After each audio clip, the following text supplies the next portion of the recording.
Voltamos com o programa Ponto de Vista. Estou aqui com a professora Cláudia Mura, ela que é coordenadora do mestrado de Antropologia da UFAL.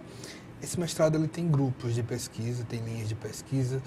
Fala pra gente, detalhe um pouco pra gente, professora, que grupos e linhas são essas? Então, primeiramente, queria dizer, né, que o nosso corpo docente é constituído por 9 professores permanentes, né, e 2 colaboradores.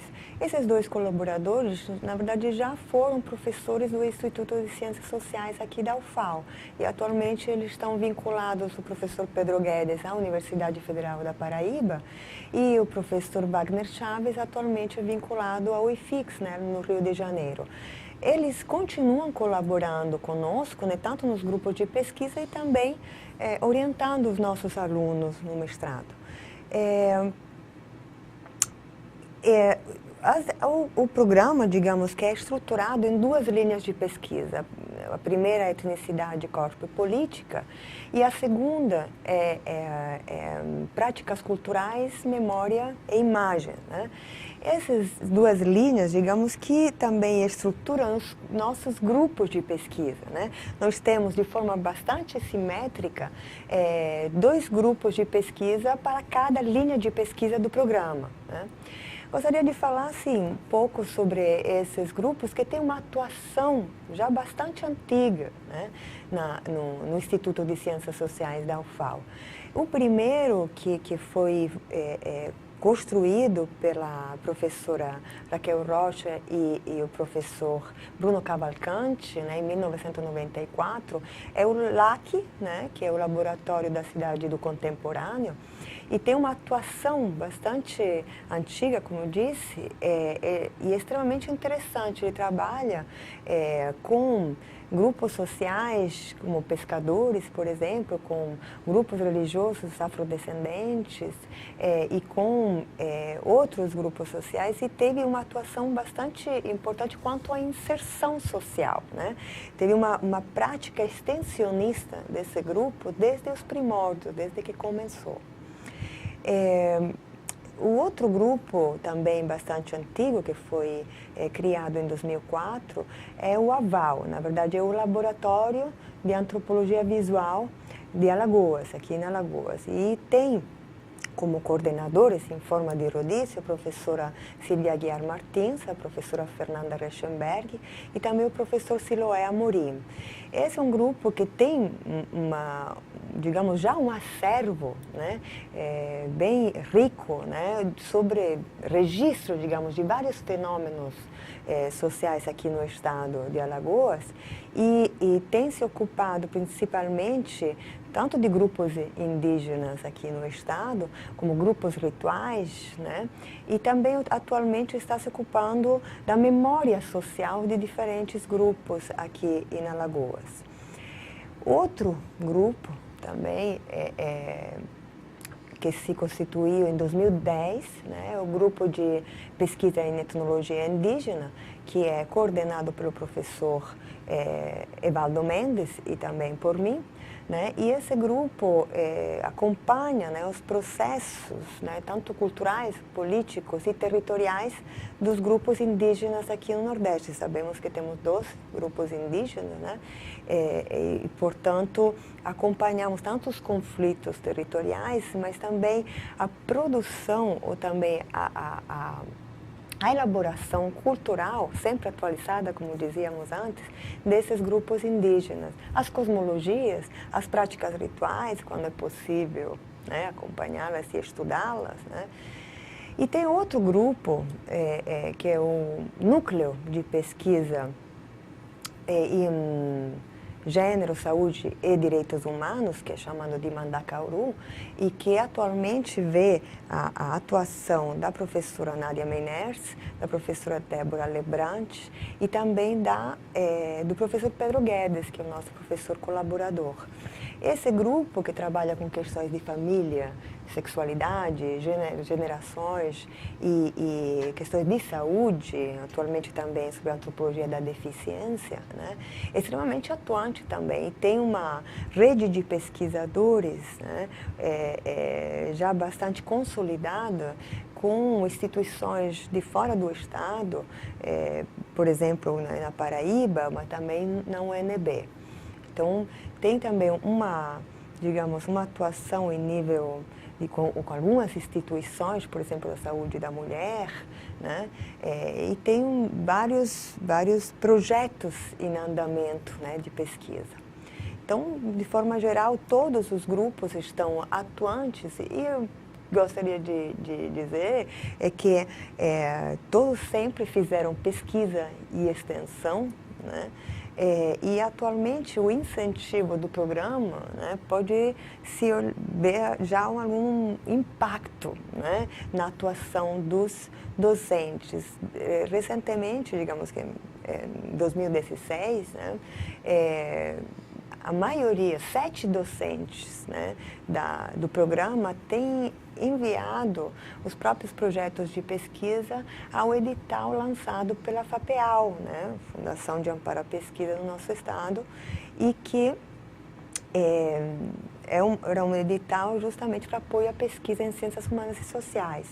Os 7 projetos de pesquisas enviados foram contemplados, portanto, nesse momento, nessa conjuntura de escassos recursos, né, ficamos extremamente entusiasmados, né, porque é extremamente importante, né, que tenhamos recursos para o desenvolvimento dos nossos projetos de pesquisa, que os resultados serão, obviamente, produtos, né, que devem ser divulgados amplamente, não apenas no Estado, mas também para fora do Estado, para estabelecer diálogo sempre mais rico com outros pesquisadores, né, e também para, como dizíamos antes, né,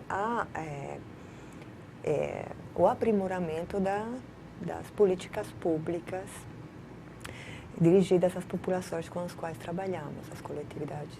Qual o cronograma que tem o mestrado? O mestrado atualmente, exemplo, o nosso telespectador que está assistindo essa entrevista, ele percebe que ele quer fazer esse mestrado. Uhum. A quem se destina esse mestrado?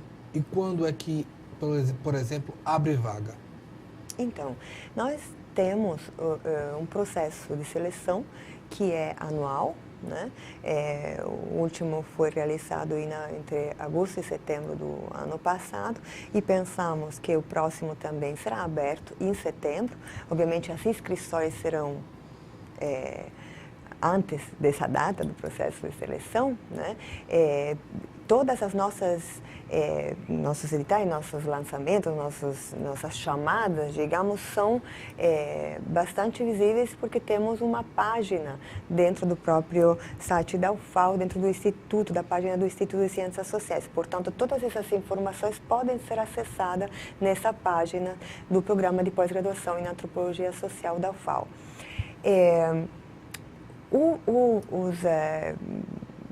O nosso programa, né, o nosso curso tem acesso a todos os graduandos, né?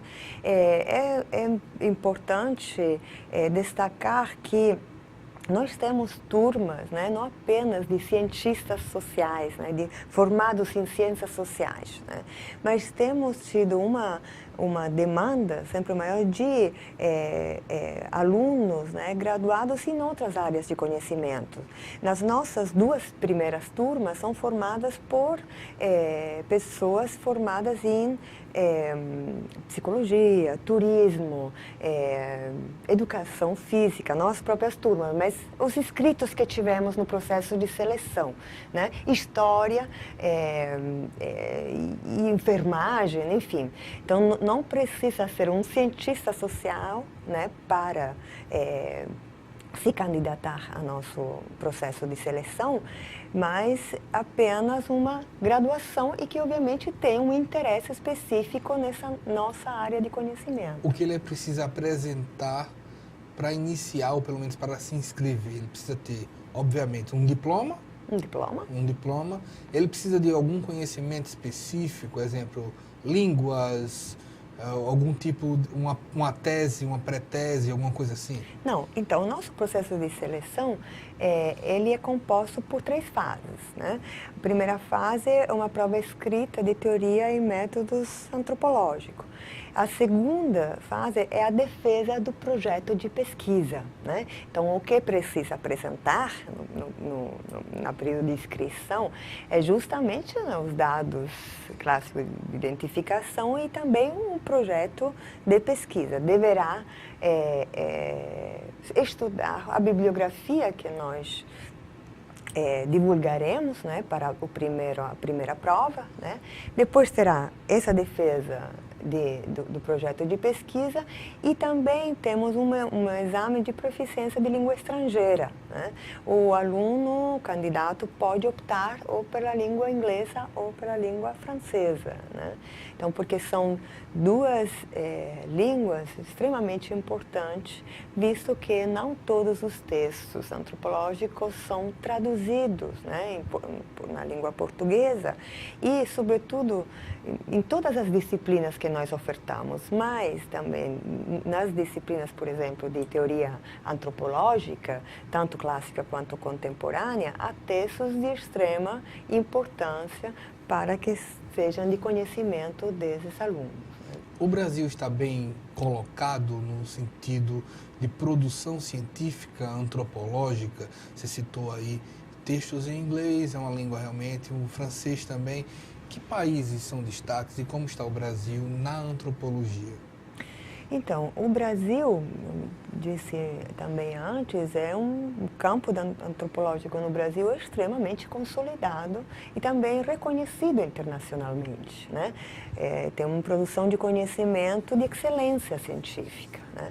Mas é claro que a antropologia nasceu, né, e se desenvolveu principalmente na França, na Inglaterra e nos Estados Unidos, né? É claro que agora o conhecimento antropológico e a produção em antropologia é basta em todos os países do mundo, mas essas, né, as tradições mais consolidadas vêm desses países, né, ocidentais. O caso da antropologia no Brasil está em expansão, né? E tem um processo de internacionalização que, embora tenha suas dificuldades, né? Mas tem um processo de internacionalização e, portanto, de divulgação fora das fronteiras do país, da produção que se realiza dentro, né? Sempre em crescendo, digamos, está crescendo essa divulgação e essa consolidação. Muito embora já é extremamente reconhecida, né? A gente vai para um breve intervalo e uma última pergunta que eu tinha sido antes de irmos para o intervalo é quantas vagas são? São 12 vagas a cada ano. A carga horária desse mestrado é o quê? 1 ano e meio, 2 anos? Não, são 2 anos. São 2 anos. São 2 anos e o aluno tem que cumprir com 24 créditos, né? São 6 disciplinas, 3 obrigatórias, né? 3 obrigatórias e mínimo 3 eletivas. Certo. A gente vai para um breve intervalo. Tá. Nós estamos aqui com a professora Cláudia Moura, ela que é coordenadora do curso de mestrado em antropologia aqui da UFAL. A gente volta já.